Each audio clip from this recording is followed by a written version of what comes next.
Hey everybody, let's get a quick audio and video check in. We should be good to go. All right, welcome to another episode of Charts and Coffee. All right, good to see everybody. Happy Monday, everyone. Happy Monday. Okay, let's get to it. All right, so again, welcome to another episode of Charts and Coffee for the 28th, Monday, December 28th, 2020 is almost in the books. All right, rise and grind. I love that. Good to see everyone. All right, let's get to it. So as always, gang, I'm going to start off with something a little bit different. And that is a quick look at the grains. So part of what I do here at Simpler is we do the Simpler Futures Room. And I want to just mention, and this is something we've been working on since October, which has been just sort of recognizing and accepting the reflation trade, and some of the markets that do well, as we've seen, are markets like materials. We're seeing high beta tech moving again. In other words, tech stocks, and commodities. All right, commodities tend to do quite well in a reflation trade, and you'll also notice dollar weakness. Well, dollar weakness and commodities, good old-fashioned grocery store commodities, oftentimes very overlooked, but markets that we should keep an eye on. Ones that we should keep an eye on specifically, just so you guys know, I want you to be fluent and fluid in multiple markets, and one of them is corn and beans, good old-fashioned grains. I mean, a part of our lives aren't touched at some point by corn and beans, right? And all the derivatives of, for better or for worse. But these are markets that continue to be double green, heading higher, very good, sound trends, okay? So keep that in mind, something that, if you haven't thought of before. So one other thing I want to mention, if you've thought to yourself, well, Rag, I don't trade futures, I don't trade commodities, no worries, just go check it out on your charts. And then you can also take a look at CORN, which is the Techrium Corn ETF, and SOYB. So there is a little bit of, thinking outside the box for some of you, also having a foot in the futures, but also the ETFs. And that's another really powerful thing. If you can understand the connections between all these markets, it just opens the whole playground up to things you can do. And additionally, if you think about the way in which there are many, many markets that have ETFs, right? That's another thing we do in Sector Secrets. It's another service that I do where we look at the options on stocks and the options on ETFs, and these are absolutely viable alternatives. So something pretty cool. And I wanted to share that with you all because I think this reflation trade is going to continue for some time. What I'm waiting for is the same thing I think a lot of you are waiting for. We'd love to see a correction.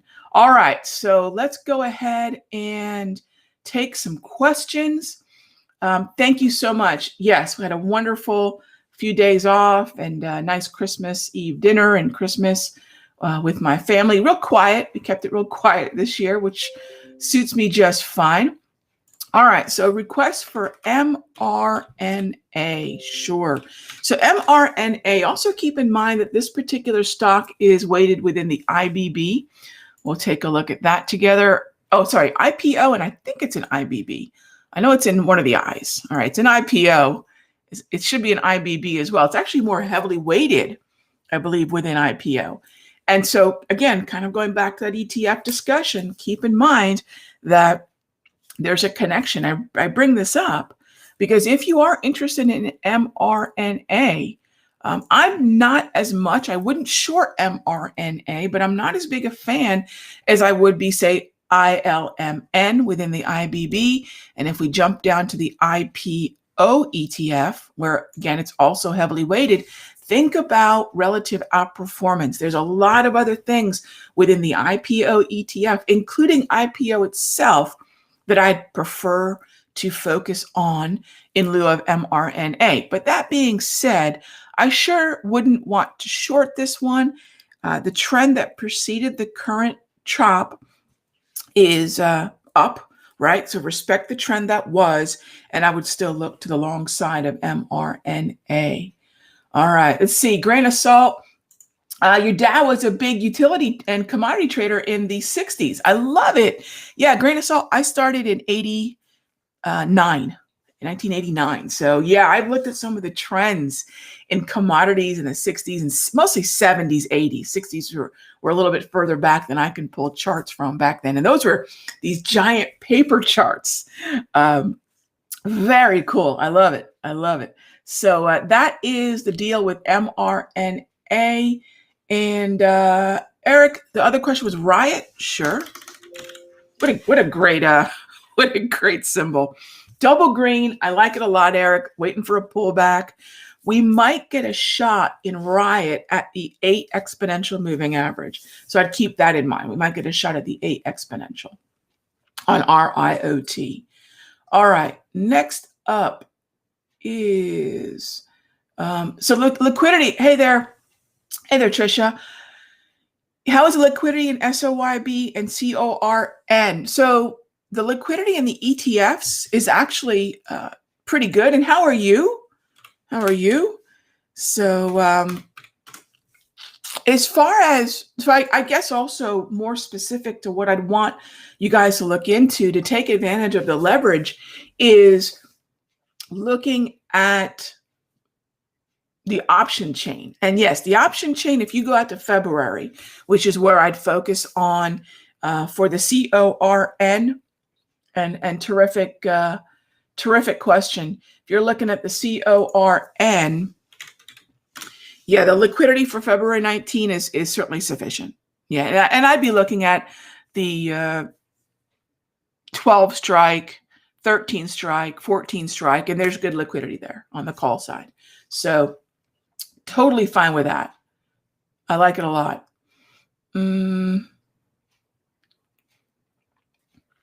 Tesla? Could I do a breakdown of Tesla? Oh, for today. Well, let's take a look at what we've got in terms of structure on Tesla. Double green. Definitely want to stick to the long side. We've had some bounces, as you can see, off the 13 exponential moving average. So those are aggressive but valid places to look for a long position in Tesla. So then the 21 would be the next level I'd look at. Definitely double green means we want to look at the long side of this market. And as far as today goes, well, let's take a look at a shorter term time frame. And this brings up another point, another aspect of my trading personally, which is if I'm not looking at a daily time frame, I'm absolutely looking at a 1 minute. So you can see the 1 minute here. And so if I can take advantage, so what you see on this chart, gang, is an indicator process that I created called HPMRs using hourly price movement range data. They're running it through a simple arithmetic process. So the data comes from AutoChartist. And if I can get a fade off one of those levels, I'd be fine with that. Yeah, I'd absolutely be fine with that. Okay. And, these are the kind of trades that I like to do in Sector Secrets, where I can take an individual stock like Tesla and I can look at the ETFs that it belongs to, that it's a part of, SPY, QQQ, and not only take advantage of the options movement, even intraday, gang. I like trading Tesla intraday. One of the neat things about trading Tesla intraday at the moment is I don't have to go too far out in terms of time. Remember, we pay for time. And for those of you that are wondering, well, how far out would you go in something like Tesla? I'd be fine with January 8. I mean, clearly we could play December 31, but I would actually, because of this week, it's going to be another week like last, where we have a truncated week, half-day trading, holiday affected volume. And so I'd go out to January 8 in terms of the expiration. So what laggards am I eyeing? And thank you for the question. Thank you. I appreciate that. Next up is, and thank you, David, for that. Nick asks, what are my laggards that I'm eyeing down for a possible, XLB? Sure, let's take a look at XLB on the whole first, and then we'll take a look at the individual names within it. Double green. It's one of the ETFs that I do like. This is actually a position that we do have and we put on in Sector Secrets. So I like this ETF as a whole. Now, I want to mention something, gang. And one of the reasons I emphasize ETFs is one, they behave a lot like the index futures. It's a collection of stocks, and it's minus the futures leverage. The behavior of an index, the behavior of an ETF is very similar, because within it, if you were to crack it open, within it are a lot of stocks, typically in high concentration weighting. The only issue with, the main issue with XLB itself, and one of the reasons XLB and XLC oftentimes are going to be supplanted by stocks that are heavily weighted within those ETFs, is the liquidity in the underlying option is pretty much crickets and tumbleweeds. There's just not much going on at all. XLB and XLC, and there's some rare exceptions where I'll say, look at the structure of the tide, but then when you go into the options chain, you're going to notice the open interest and volume are rather low. So that's where, again, what I'll say is, look at the structure in XLB, look at the individual stocks that seem to be tracking with it, and play those in lieu of the XLB. So one of my favorites here is actually Freeport-McMoRan. And I like Freeport-McMoRan for two reasons. One, it's tracking with XLB. And two, it tracks with, let's go back to that reflation trade conversation for just a moment. So a lot of you may or may not ever have looked at copper. When overall economies are benefiting from reflation, commodities are going to rally, right? Well, the two commodities that are very important to look at would be copper and crude, right? Think about amazing opportunities in those commodities. For those of you that are open to commodities trading, if you're not, one really cool way to play copper, a proxy, if you will, is Freeport-McMoRan. And so not only do I love the narrative of Freeport-McMoRan with copper, you can see here it's tracking very nicely with XLB. So I like that one a lot, and thank you for the question, Nick. That's the way that I would break that down and keep an eye on that. All right, next up is what are my views on the S&P, on the SPX? So Paul, whether I'm looking at SPX, SPY, everything is going to come from the ES. I'm going to look at the futures, all right? So with that being said, what I'll do is I'll focus on pullback buys. They haven't been coming often. The last one, and look, gang, buying the dip sounds great. It's much more economical. It reduces risk. You're buying something on a day where there's not demand for it, which is exactly what is at the heart of the way that I trade options, which is blue light specials. You know, we've heard that saying, rushing in when everyone's rushing out, or rushing out when everyone's rushing in, right? We've heard that. It's sort of this anecdotal, almost fortune cookie-like wisdom in the markets. Well, apply that to timing of your trades, and all of a sudden it makes sense, where if you're looking at the S&P like we have right here, and the market's moving down with an overall uptrend, that is buy the dip. That is absolutely buy the dip. So the idea is first being able to recognize the structure where buy the dip is valid, and then recognizing what a dip is. And so I'll wait for another dip. I love the structure. I'm long different components of it, whether that be more along the line of my sector secrets approach, which is individual stocks and individual heavily weighted sectors of the S&P, or whether that be the S&P itself, right? But I like it a lot. And what do I think it's going to do? I think it's going to continue to head higher.